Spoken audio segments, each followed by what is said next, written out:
How does remote work impact the logistics or pose challenges to the strike?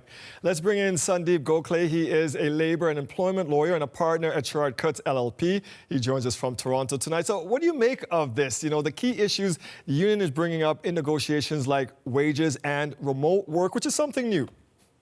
Yeah, wages are typical for this round of negotiations, but the nuance of this set round of negotiations is really the location of the workplace.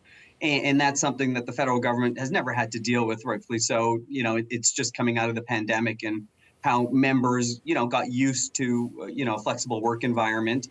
And they're pretty loud in terms of in PSAC's ear in terms of how important it is to enshrine some process in terms of a flexible work environment. Yeah, and I think a lot of companies are going through that, so you expect this also from the federal government. But what's also interesting here is then if I'm going to be out there striking on a picket line, what if I've been only a remote worker? Where do I go to picket because I may be in some rural area somewhere and it's not even a few hours to go somewhere, and you have to put in that time to get paid, right? You have to put in the 4 hours before you're paid your 60% of whatever your wages you're getting on the picket line. Well, this is the irony, right? Because PSAC has said that in order to garner strike pay, you can go to any federal, building or location. Doesn't necessarily have to be the one you work out of. But the irony is there in that you physically got to go somewhere to earn strike pay.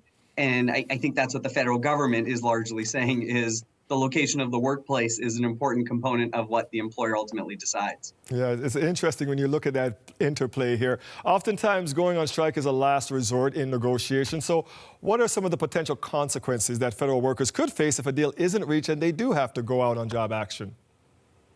Well, this is it, right? Like a typical strike, people will have the opportunity to cross the picket line and continue to work, or they can go on strike, or they can not participate in the process and ultimately just stay at home.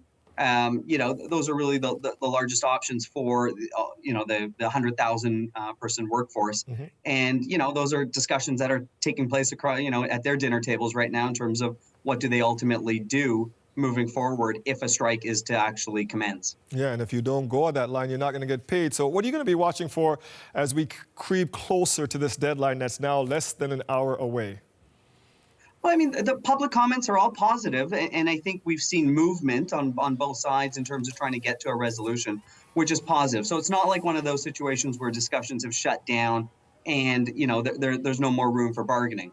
I suspect the conversations are going to continue to happen. There could be an agreement to extend the timeline if, PSAC is ultimately satisfied that progress is being made. They could ultimately agree to do that.